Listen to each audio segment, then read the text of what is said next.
John Locke's two tracts on government, he stated that the legislative is not only the supreme power, but is sacred and unalterable in the hands where the community has placed it. This philosophy influenced the framers to establish a strong legislative branch connected to the people, and allowed governmental authority to be placed upon the legislative branch, being that it most accurately represents the people. The framers chose to address the legislative branch first and in greater detail than other branches because they recognized just representation and effective powers within the legislative branch as essential for withstanding the Union of States. When the framers convened at the Philadelphia Convention, the first and longest debates to take place were those of representation. The resulting Great Compromise was able to balance the interests of the people through the House of Representatives as outlined in Article 1, Section 3, and those of the states as outlined in Section 2. After experiencing the issues that come with severely limited Congress under the Articles of Confederation, the framers saw it as vital for a withstanding Union to have a central government with certain powers over the states, as enumerated in Section 8. The most empowering of which is Clause 18, allowing Congress the subjective power to make all laws which shall be necessary and proper. This power, first backed by the decision in 1823, Case of McClellan v. Maryland, which allows Congress to assert influence over the states through the Elastic Clause. Furthermore, the framers recognized that the powers denied to Congress in Article 1, Section 9, and the powers limiting states in Section 10 after the whole Union, making them too dangerous to be invested into a single executive. In addition to those given in Article 1, powers of Congress appear throughout the Constitution. In Article 2, many of the powers granted to the executive, such as the power to make treaties and appointments, are limited and require the advice and consent of the Senate. In Article 3, Congress is given significant power over the judicial branch, such as to allocate the number of justices, as well as to establish lower federal courts and control the appellate jurisdiction of the Supreme Court. Article 4 allows Congress to establish standards to enforce the full faith and credit clause among the states. However, this has been challenged recently in issues such as gay marriage, and where various states have experienced with each issue on their report. This article also allows Congress to admit new states, as well as make rules and regulations respecting U.S. territories and property through agencies such as the Bureau of Land Management and the Environmental Protection Agency, despite this authority being questioned recently in Congress about it. Article 5 allows Congress, without executive approval, to propose amendments with two-thirds consent, taking power away from the executive and returning that power to the people through Congress. After the Civil War, many of the powers enjoyed by the states were shifted to the central government, and Congress was able to expand its power in many post-Civil War amendments, by reserving its right to enforce the articles by appropriate legislation. This choice of language has revolutionized Congress to expand its power significantly to enact laws in response to state and local reactions. Congress was able to use enforcement powers to support civil rights, voting rights, and employment laws to support their amendments throughout the 1960s and 70s. These enforcement powers were confirmed by the Supreme Court in decisions like Heart of Atlanta Motel v. U.S., in which the Civil Rights Act of 1964, Title II, backs the court's decision that places of public accommodation had no right to select guests as they saw fit. However, enforcement provisions cannot be filtered through the Bill of Rights. Thank you.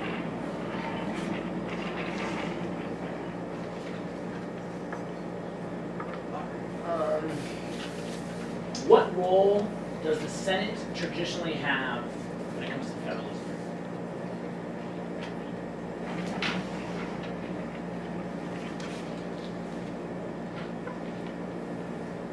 The Senate is equally represents the states, so they represent state interests both small and large.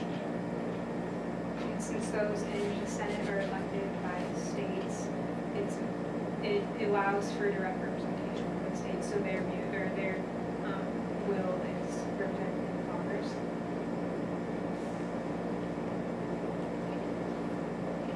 Given President Obama's executive action on immigration, how could Congress go about that executive action, or how could they change his policy on immigration?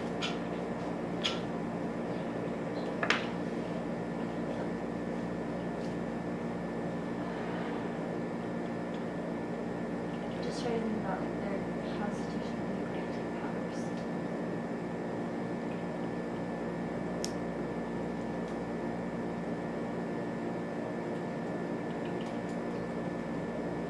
They could declare it unconstitutional, or they could make another bill in replacement pass it by the majority, and then enact on that bill. Can Congress grant additional rights? To the, like, just to the people. Just can you be a little more specific on that question? No, keep Congress Well- grant rights.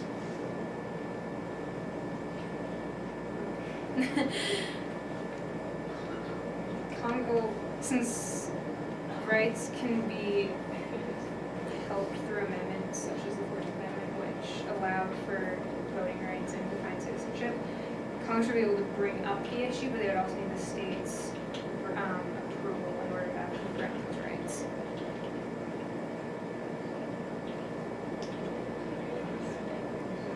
Has Congress done enough to carry out its enforcement powers? So are they checking the other branches enough?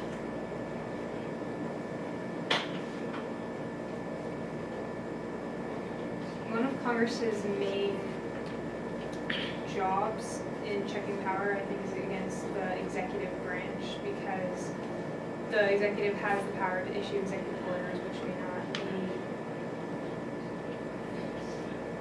may not reflect the people as it should. Because of that, Congress's response to those response to executive orders have reflected how they check powers. What about checking the Supreme Court? Since the Supreme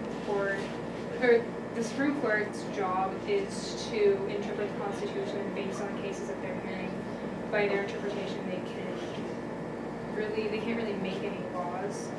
Only Congress can have influence from them. So Congress, I don't think, has as much need to check the Supreme Court's powers.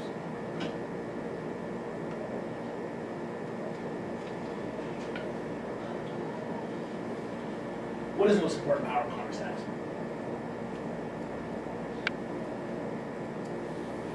I think the necessary and proper clause is one of the most important clauses that helps Congress carry out their enumerated powers and make them actually functional. I want to agree with Wyatt. I think the necessary or proper clause is what allows Congress to make sure that the Constitution is being carried out rightfully and the laws and the citizens' rights are being granted. Congress can also make laws which are supreme law, which gives them power of the states, and they can enforce legislation in the states. Does social media and instant communication make the government more partisan?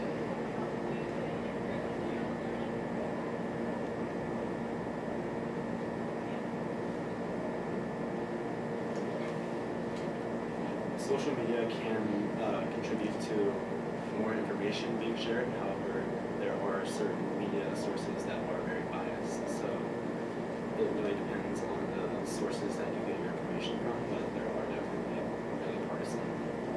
There is definitely a really partisan media. I would agree with Wyatt. In addition to what he was saying, news stations tend to be often pretty biased. Ones like Fox News is pretty known as a Republican station. What about Facebook? Like, so when I say social media, I mean like Facebook or Twitter, those kind of things. Like, does that make the government more partisan when people, like your friends, are spitting out their opinions on issues on the internet? We'll stop there. Okay. Testimony you guys just need to finish your thoughts. I there. feel, yeah, I was gonna say, I think that we have the right ideas, but it's like not explained. You It's don't like have a your statement reasoning and behind it. nothing, yeah. So that and your closers time. 328. Okay. So reasoning. Cross-X. I give the easiest question of all time. What is the most important right Congress has? You give one, you give one, you give one, you give one. You all show a different example. You don't agree with him. Okay. You give a different one. because they have the most power of all checking the president in nominations, enforcement powers in the 13th, 14th, 19th, 24th, 26th Amendments, the power to declare war, necessary and proper, the power to create their own rules, the power to get rid of their own members, whatever you want to have. You need article, section, and that. I mean, that was an easy throw it out there question. Nothing. Senate, let's roll the Senate. What does the Senate do? How's that traditional in terms of federalism? Because who is the Senate supposed to represent? No. Well, those states. Oh, states. Well, When does it become people? When it's at this, or the House of Representatives. No, when does the Senate represent people? 17th Amendment. So then you gotta make sure you make that transition, right? That's a comment we have to have. They are the checks, they're the state's check on the president. The states get to decide who's on the Supreme Court. They get to decide who's ambassadors. They get to decide treaties because the Senate represents the states. How long are they in the Senate for? 6 years. Why is it 6 years opposed to 2?